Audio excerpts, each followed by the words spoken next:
Қазақ тілі 2 сынып 127 сабақ. Сәлеметсіздер ме оқушылар? Бүгінгі сабақта сан есім тақырыбын жалғастырамыз. Алдағы сабақтарды көру үшін арнаға тіркеліп алуды ұмытпаңыздар. 28 жаттығу. Өлеңді мәнерлеп оқы. Жетелесіп қолдасып, шықтық сейіл серуенге. Қырқаны асып жондасып, жүрдік еңіс өрменде. Ауыл қалды жырақта, жұбымызды жазбадық. Аунап жасыл құраққа, тау қойнауын шарладық. Өлеңнің авторы Болат Үсенбаев. Өлең мазмұны бойынша тапсырмаларды орындаймыз. Өлең не туралы? Оған ат қой. Өлең табиғатқа серуендеу, көңілді саяхат және достық туралы. Өлеңге серуен немесе табиғат аясында деп ат қоюға болады.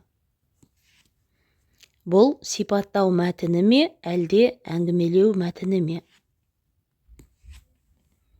Бұл әңгімелеу мәтіні. Өйткені онда бір оқиға баяндалады. Балалар серуенге шығады, жүреді, табиғатты аралайды. 29 жаттығу. Сандарды сөзбен жазып, өлеңді көшіріп жаз. Берілген сандарды сөзбен жазып, өлеңді көшіріп жазамыз. 1, 2, 3, ал кәнекей ұш. 4, 5, 6, 7, мынау ауыл шеті. 8, 9, 10, ал кәнекей қон. 30 жаттығу. Жаңылтпашты жатқа айт. Ала көл, дара көл. Ала көлді қара көр. Ол көл мөлдір көл. Авторы Ескен Елубай. Ала көл туралы білетініңді айт. Үлкендерден сұра. Дереккөздерден мәлімет ізде. Ала көл Қазақстандағы Абай облысы және Жетісу облысының аумағында орналасқан тұйық көл. Қазақстандағы ең ғажайып көлдердің бірі. Көлдің суы тұзды, бірақ емдік қасиеті бар деп есептеледі. Жазда адамдар мұнда дем алуға, шомылуға келеді. Көлдің жағасы кең, құмы жұмсақ, табиғаты өте көрікті. Алакөлдің суы кейде көк және көгілдір түске боялып тұрады. Сондықтан өте әдемі көрінеді. Алакөлдің суы мен балшығының емдік қасиеті бар деп адамдар тері ауруларын емдеу үшін де барады.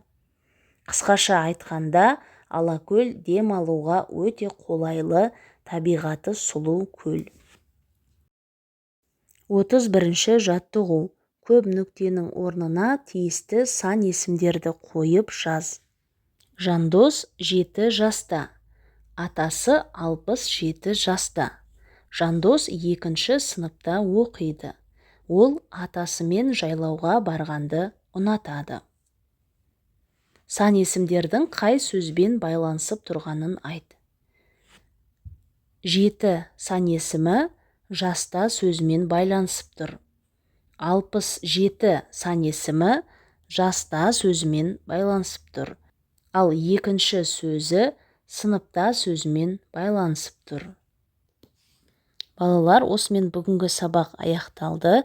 Келесі 128 сабақты көру үшін міндетті түрде арнаға тіркеліп алыңыздар. Келесі сабақта кездескенше.